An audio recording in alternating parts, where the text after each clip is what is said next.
तो कहानी की शुरुआत में हम जुनवू नाम के लड़के को जागते हुए देखते हैं। तभी उसे घर में एक नोट मिलता है जो कि उसके पेरेंट्स ने लिखा था।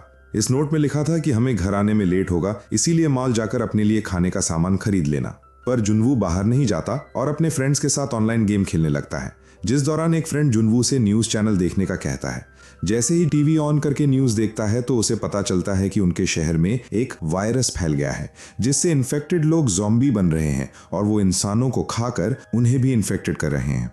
तभी टीवी का सिग्नल खराब हो जाता है। ठीक इसी समय जुनवू के फोन में गवर्नमेंट की तरफ से एक इमरजेंसी मैसेज आता है, जिसे देखकर वो बुरी तरह डर जाता है और जल्दी से विंडो के पास जाकर बाहर देखने लगता है, जहां वो देखता है कि ज़ॉम्बीज पूरे शहर में फैल चुके हैं और उनसे बचने के लिए लोग इधर उधर भाग रहे हैं। इसी बीच जुनवू को अपनी बिल्डिंग में शोर सुनाई देता है, इसीलिए वो गेट ओपन करके देखने लगता है, जिस दौरान उसका पड़ोसी संग जबरदस्ती घर के अंदर आ जाता है। तब जुनवू उससे बाहर निकालने की कोशिश करता है, पर सांग करता है कि मैं तुम्हारा वॉशरूम यूज करके बाहर चला जाऊंगा। जब सॉन्ग वॉशरूम से बाहर आता है तब जुनवू उसके हाथ में ज़ॉम्बी के काटने का निशान देख लेता है। इससे पहले जुनवू कुछ कर पाता, सेंग ज़ॉम्बी में बदल जाता है और जुनवू पर हमला कर देता है। तब जुनवू उसे फाइट करते हुए किसी तरह उसे घर से बाहर निकाल देता है और गेट बंद कर देता है। फिर वो गेट के सामने फ्रिज रखकर उसे ब्लॉक करता है ताकि ज़ॉम्बी अंदर ना आ सके। अब जुनवू अपने पेरेंट्स को कॉल करता है, लेकिन कॉल नहीं लग रहा था। तभी जुनवू के फोन पर उसकी माँ का वॉइस मेल आता है, जिसमें वो बताती हैं कि हम ठीक हैं, लेकिन अभी हम घर नहीं आ सकते, इसलिए हमारे घर वापस आने तक तुम अपना ध्यान रखना। जिसके बाद जुनवू एक स्टिकी नोट पर अलाइव लिखकर उसे अपनी फैमिली फोटो के ऊपर चिपका देता है, ताकि फोटो को देखकर उसे हिम्मत मिल सके। अगली सुबह जुनवू अपने लिए एक रेस्क्यू पोस्टर बनाता है, जिसमें वो लिखता है कि मैं जिंदा हूं, और फिर वो उस पोस्टर के साथ एक फोटो क्लिक करके उसे सोशल मीडिया पर अपलोड कर देता है। इसके बाद जुनवू अपने ड्रोन की मदद से आसपास के घरों को चेक करने लगता है, लेकिन ज़ॉम्बीज के अलावा उसे कोई भी नजर नहीं आ रहा था। तभी उसके फोन की बैटरी लो हो जाती है, इसलिए उसका ड्रोन वापस उसके पास आ जाता है। अब जुनवू अपना टाइम पास करने के लिए ऑनलाइन गेम खेलने लगता है, पर तभी इंटरनेट बंद हो जाता है, जिससे जुनवू बहुत दुखी हो जाता है, क्योंकि उसके पास टाइम पास करने का अब कोई भी तरीका नहीं बचा था। इसी शाम जुनवू को एक अलार्म की आवाज सुनाई देती है। जब वो बाहर देखता है तो उसे एक पुलिस ऑफिसर दिखाई देती है, जो कि ज़ॉम्बीज से घिरी हुई थी। पर तभी उस ऑफिसर की गोलियां खत्म हो जाती हैं, जिससे ज़ॉम्बीज उसे पकड़ लेते हैं और उसे अपने साथ ले जाने लगते हैं। ये देख जुनवू ज़ॉम्बीज का ध्यान भटकाने के लिए उन पर चिल्लाने लगता है, जिससे ज़ॉम्बीज इधर उधर देखने लगते हैं, पर उन्हें जुनवू नजर नहीं आता है, इसलिए वो उस ऑफिसर को पकड़कर उसे खाने लगते हैं। इसी दौरान एक ज़ॉम्बी जुनवू के गेट को धक्का देकर उसके घर में घुस आता है। ये देखकर जुनवू जल्दी से बालकनी में आ जाता है और ज़ॉम्बी को चकमा देने के लिए रेलिंग से लटक जाता है, जिससे ज़ॉम्बी उसका पीछा करता है, और जैसे ही वो जुनवू को पकड़ने की कोशिश करता है तो वो गलती से बिल्डिंग से नीचे गिर जाता है और उसकी मौत हो जाती है। इसके बाद जुनवू घर के अंदर आता है और गेट को अच्छी तरह से बंद करके उसे ब्लॉक कर देता है। यहाँ जुनवू देखता है कि उसके पास खाना और पानी खत्म हो गया है, जिससे वो बहुत दुखी हो जाता है और अपना वीडियो रिकॉर्ड करने लगता है, जिसमें वो बताता है कि उसे इस सिचुएशन से बहुत डर लग रहा है। अगले दिन जुनवू अपने पिता की शराब पीता है और अपनी विंडोज को पेपर से ढक देता है, ताकि उसे कोई भी ज़ॉम्बी ना देख सके। इसी बीच जुनवू न्यूज़ देखता है, जिससे उसे पता चलता है कि ज़ॉम्बीज अपनी पुरानी हैबिट्स और डेली रूटीन को याद रखते हैं। ये सब देखकर जुनवू और भी डर जाता है। यहाँ जुनवू को याद आता है कि वो रेडियो की मदद से बचे हुए लोगों से बात कर सकता है, लेकिन उसके पास वायर्ड ईयरफोन्स नहीं थे, ताकि वो उन्हें एंटेना की तरह यूज करके दूसरे लोगों से कनेक्ट कर सके। इसी तरह कुछ दिन बीत जाते हैं और एक दिन जुनवू देखता है कि उसकी फैमिली घर में वापस आ गई है। अपनी फैमिली को देखकर जुनवू बहुत खुश हो जाता है, लेकिन ये खुशी ज्यादा समय नहीं रहती, क्योंकि ये सब जुनवू का भ्रम था। इसी दौरान जुनवू देखता है कि उसके फोन में नेटवर्क आ गया है। तभी जुनवू के पास उसकी फैमिली का एक वॉइस मेल आता है, जिसमें वो बताते हैं कि उन्हें ज़ॉम्बीज ने पकड़ लिया है। यहाँ जुनवू को लगता है कि ज़ॉम्बीज ने उसकी फैमिली को मार दिया है, जिससे वो बहुत दुखी हो जाता है और गुस्से में आकर घर में रखी चीज़ों को तोड़ने लगता है।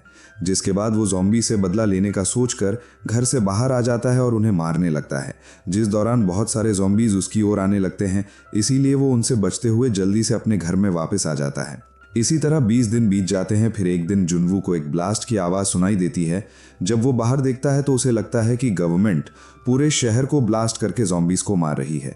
ये सोचकर वो अपना लास्ट वीडियो रिकॉर्ड करता है, जिसमें वो सभी से अलविदा कहता है और फिर खुद को ख़त्म करने का सोचता है। तभी उसे अपने घर में एक लेज़र लाइट दिखाई देती है, जो कि उसके घर के सामने वाली बिल्डिंग से आ रही थी। इसीलिए जुनवू उस बिल्डिंग में देखने लगता है, जिससे उसे पता चलता है कि सामने वाली बिल्डिंग में भी एक सर्वाइवर है, जिसका नाम यूबिन था। यहाँ यूबिन दूरबीन की मदद से जुनवू को देख रही थी। तब जुनवू उसे हाथ से इशारा करता है और बहुत खुश हो जाता है। साथ ही वो इशारे में उसे अगले दिन बालकनी में आने का कहता है। यहाँ यूबिन मार्क ने मेन गेट पर एक ट्रैप लगा रखा था जिससे ज़ॉम्बीज इस घर के अंदर ना आ सके। जब भी कोई ज़ॉम्बी उसके घर में घुसने की कोशिश करता था तो वो उसे ट्रैप में फंसाकर बुरी तरह मार देती थी। इसी दिन यूबिन देखती है कि जुनवू ने कई दिनों से खाना नहीं खाया है, इसलिए वो उसे खाना देने के लिए एक रस्सी में बॉल बांधकर उस बॉल को जुनवू के पास फेंकने की कोशिश करती है, लेकिन बॉल वहां तक नहीं पहुंच पाती और नीचे गिर जाती है। तब जुनवू एक रस्सी को अपने ड्रोन में बांधकर उस ड्रोन को यूबिन के घर में भेज देता है, जिससे यूबिन अपनी बालकनी से उस रस्सी को अच्छी तरह से बांध देती है और जुनवू को एक बॉक्स में खाना और पानी रखकर भेज देती है। इसी दौरान एक ज़ॉम्बी उस बॉल को देख लेता है और उसमें बंधी रस्सी की मदद से यूबिन के घर में चढ़ने लगता है। अब क्योंकि ये रस्सी यूबिन ने एक टेबल में बांध कर रखी थी, इसलिए वो टेबल तेजी से रेलिंग की ओर चली जाती है, जिससे टकराकर यूबिन नीचे गिर जाती है और वहीं बेहोश हो जाती है। इधर जुनवू जब उस ज़ॉम्बी को रस्सी पर चढ़ते हुए देखता है तब वो उसे रोकने के लिए ड्रोन को उसके पास भेजता है और उस ज़ॉम्बी को नीचे गिराने की कोशिश करता है। इसी दौरान कुछ ज़ॉम्बीज जुनवू के गेट को खोलने की कोशिश करने लगते हैं, जिससे जुनवू का ध्यान ड्रोन से हट जाता है। तब वो ज़ॉम्बी ड्रोन को पकड़ लेता है और उसे तोड़ देता है, पर तभी यूबिन को होश आ जाता है और वो ज़ॉम्बी का हाथ काटकर उसे नीचे गिरा देती है कि वो अपने आसपास वाले फ्लैट्स में जाकर खाने पीने का सामान लाएगा। इसलिए वो घर से बाहर आ जाता है और एक ज़ॉम्बी की जेब से सामने वाले फ्लैट की चाबी निकाल लेता है, जिसके बाद वो उस फ्लैट में जाकर फ्रिज से खाना निकालता है। इसके अलावा उसे वहां हेडफोन और एक वॉकी टॉकी मिलते हैं। तभी उसकी नजर बेडरूम में पड़ी एक औरत की डेड बॉडी पर जाती है, जिस दौरान उस औरत का पति नॉइज, जो कि अब ज़ॉम्बी बन गया था, वो जूनवो पर हमला कर देता है। तब जूनवो उसे रोकने के लिए उस पर एक रॉड फेंककर उसे दूर करने की कोशिश करता है और फिर वहां से भागकर अपने घर में आ जाता है। यहाँ घर में जूनवो हेडफोन से एंटेना बनाने के लिए उसके वायर को काट देता है, लेकिन रेडियो काम नहीं करता है, जिससे वो बहुत दुखी हो जाता है। इसके बाद वो यूबिन के लिए एक बैग में खाना और वॉकी टॉकी रखकर उसके पास भेज देता है, जिससे वो अब एक दूसरे से आसानी से बात कर पाते हैं। यहाँ यूबिन बताती है कि मैंने सुसाइड करने का सोचा था, लेकिन अब मैं इन ज़ॉम्बीज से लड़कर जिंदा रहना चाहती हूँ।